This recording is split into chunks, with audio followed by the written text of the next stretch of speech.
Inspigo. Inspiration on the go.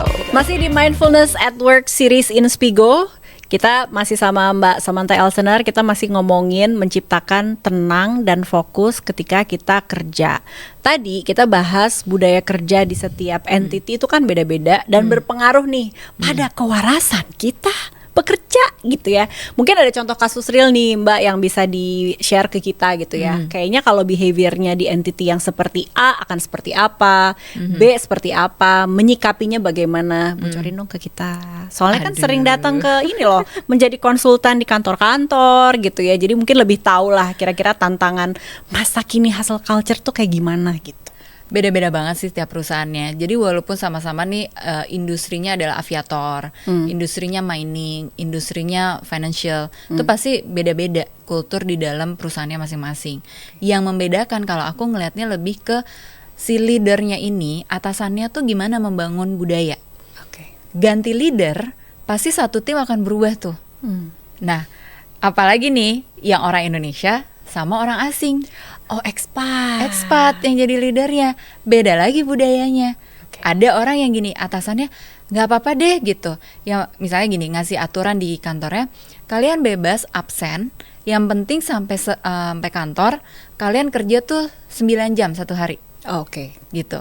Atau kayak sekarang nih, desas-desusnya Pak Erick Thohir kan. Ini baru ajar. 40 jam. Kalau sampai Kamis udah terpenuhi, Jumatnya bisa Jumatnya libur. boleh libur gitu. Nah, coba dari cara pandang psikolog itu sehat apa enggak? Saya mah mau sih sebenarnya. Ntar kita bahas ya, kita bedah satu-satu ya. Kebijakan dulu, ada kebijakan baru kan gitu ya. Nah, ada juga kantor yang wajib banget absennya harus di kantor tersebut. Oh iya. Aku pernah kerja dulu, harus absennya pagi di situ.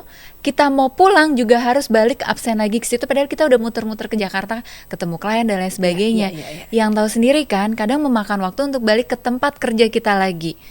Udah kena macet dan lain sebagainya, belum kita harus pulang lagi. Jadi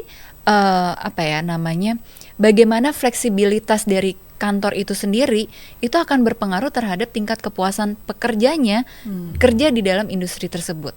Teman yang menyaksikan ini nih adalah profil manager deh setidaknya, jadi sudah mid management gitu ya. Terus nanti jadi VP, kemudian nanti mungkin jadi direktur utama gitu. Gimana sih untuk yang punya peran lebih menginfluence, mempengaruhi budaya kerja supaya jauh lebih fokus, lebih kalem, produktif dan kondusif gitu. Oke, berarti mereka kan menjadi role model yang paling penting ya, untuk nanti bisa menularkan budaya kerja yang baik. Berarti mulainya dari diri sendiri kan.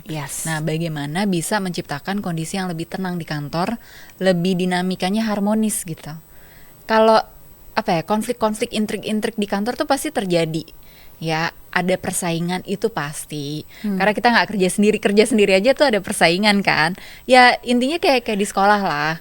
Kalau ada siapa nih yang anak pinter gitu kan, siapa nih anak gaul gitu, pasti ada kompetisi-kompetisi seperti itu juga di kantor. Tapi kalau leadernya itu kondisinya positif, mereka bisa membawa teman-teman satu timnya, semua level itu jadi rasanya lebih harmonis, pasti orang jadi semakin betah ada di kantor itu.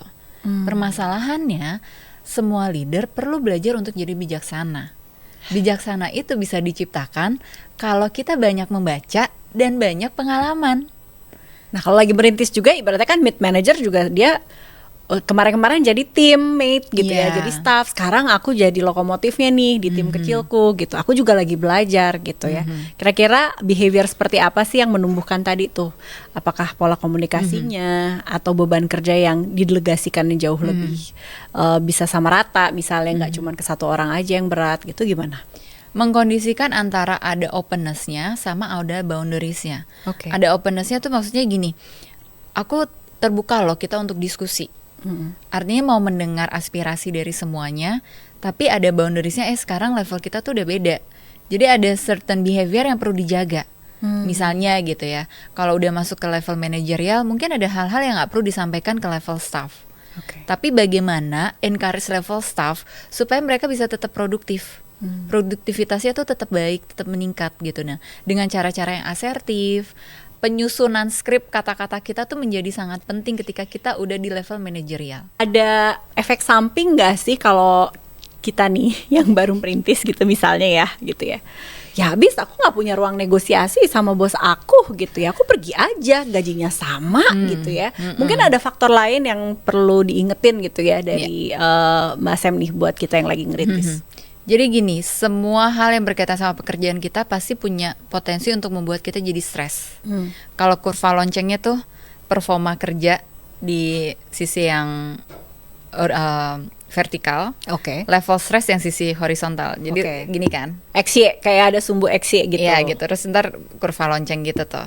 Yang vertikalnya performance kerja kita, yang horizontalnya level stres kita. Baik. Pada saat kita nggak ada kerjaan, ya level stres kita ringan dong, kecil dong. Tapi semakin kita punya banyak beban kerja, performa kerja kita semakin dituntut, level stres kita akan semakin tinggi juga, karena kita punya tanggung jawab terhadap pekerjaan kita.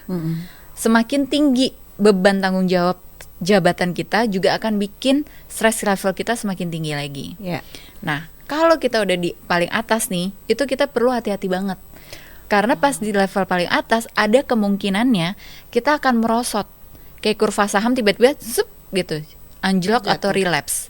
Nah, pada saat proses kita relapse, kita harus mengenal banget diri kita pada saat proses relapse itu emang kita kondisinya mau masuk ke stres aja, levelnya ya, cuma masuk ke level stres, atau nanti masuk ke level burnout, atau nanti masuk ke sampai ke level mentally breakdown. Oh, jadi itu ada kayak stase atau fase atau stage-nya gitu ya?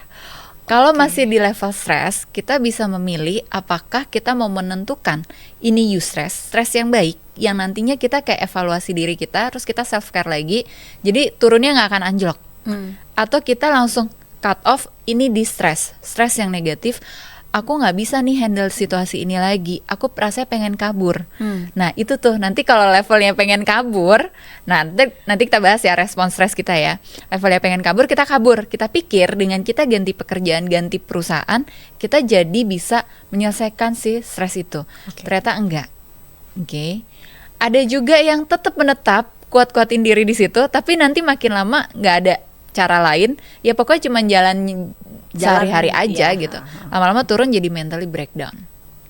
Jadi layer 1 tadi stres, layer 2 burnout, layer 3 mentally breakdown. Mentally breakdown. Ya, musiknya tipis-tipis boleh ya.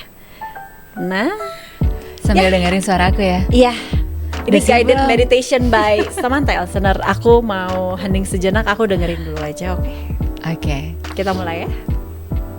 Kita coba gosok-gosokkan tangan kita, telapak tangan kita sampai terasa hangat.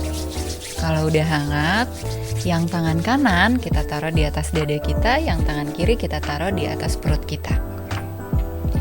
Selama sesi meditasi ini, upayakan untuk bernafas dari hidung, kita tarik ke dalam, lalu kita buang pelan-pelan dari mulut dengan nafas perut kita. Jadi saat kita menarik nafas, seperti perutnya kita busungkan. Saat kita buang nafas, perut kita kosongkan. Pelan-pelan tarik nafas dari hidung. Semakin lama, semakin rileks. Buang nafas pelan-pelan, semakin rileks lagi. Ingat, fokusnya hanya pada nafas. Bagaimana kita mengatur nafas kita. Inspigo, inspiration on the go.